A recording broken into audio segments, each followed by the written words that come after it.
Before we get into a whole lot more detail about this, let's look at the connection between polity and revival, between the decision-making processes, the final authority process within the church, and what that has to do with reviving them and them coming back to life and being effective again. Let's look at that connection. Because you may be wondering, why, Wes, are we talking about polity when we're talking about revival? I can tell you this, when I pastored my first church full-time, my mind was on revival. My mind was on taking that church and turning it around and seeing it grow, seeing a lot of new people added. So when I got there, I started working right away on evangelism and outreach. And in, I think it was 8 months, 28 people joined the church. We had 9 baptisms. People were being added. But what I didn't realize was, if you're not taking care of this power structure, the things that you try to do to grow the church will not last. So let's connect these two here. First of all, we know we want revival. That's where we're starting here on the left-hand side of the screen. We want to see the churches revived. We want to see people added. We want to see new ministries birthed. We want to see mercy work done to the poor. We want to see evangelism and outreach. We want to influence the culture. We want a vibrant, alive, powerful church. That's what we want. We want to revive. Well, I think it's obvious that if we're going to revive, we have to change. So revival, our desire and drive for revival, is going to push us to make changes. We're going to have to look to change because clearly we are not vibrant, full of ministries, and so on and so forth as Baptist churches overall in this nation. We are all really very near death, all of us.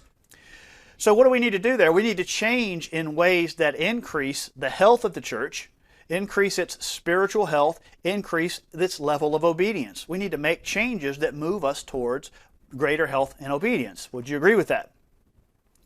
All right. Well, we also then, we need to cut out, as Baptists, we need to cut out the fighting and the division that we have. If you've been in a Baptist church for very long, you know that Baptists fight all the time. Now, it's just the dirty laundry, and we're just going to talk about it. We're going to put it out right here and now. Baptists fight all the time. And one of the reasons that we're so small is because we split all the time. We split and we fight, and then good people leave when we fight. So if we're going to revive, not only do we have to move towards health and obedience, but we also have to stop all this fighting and division. You know, we cannot divide all the time and fight all the time and revive. Okay, you can't cut off your arm and increase your health. You know, you can't cut your foot off and increase your health. You have to stop the fighting and stop the division. But here's the problem with Baptist churches, and this is where polity comes in.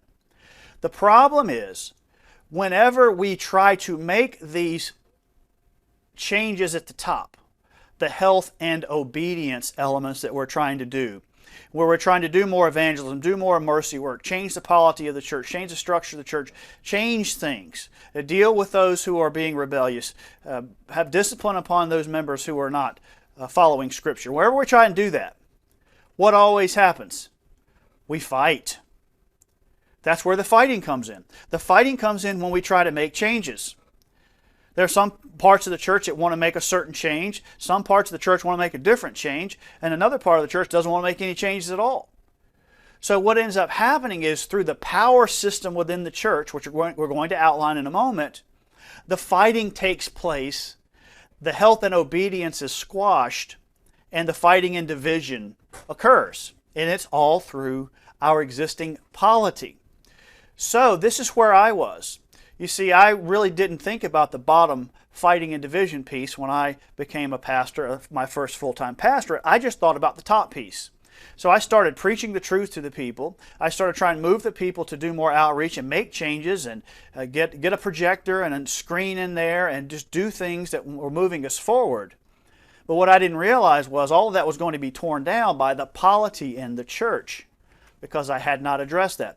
So, in order for us to make the changes that produce the health obedience and eliminate the fighting, the first thing that we have to change is our polity. Our polity, the way that we are structured and the way we make decisions. And I'll give you some examples of that here in just a moment. But this is what we have to change. Otherwise, these alterations that we seek to make will not be effective and they will not last. So polity and revival are very much connected. I can say this with great conviction. If your church stays organized, your Baptist church stays organized, like most Baptist churches are organized, and we're going to talk about what that is in just a moment, you will never see lasting revival because you are set up for Satan to come in and whenever he wants to and blow up what you're trying to do. Polity is absolutely essential.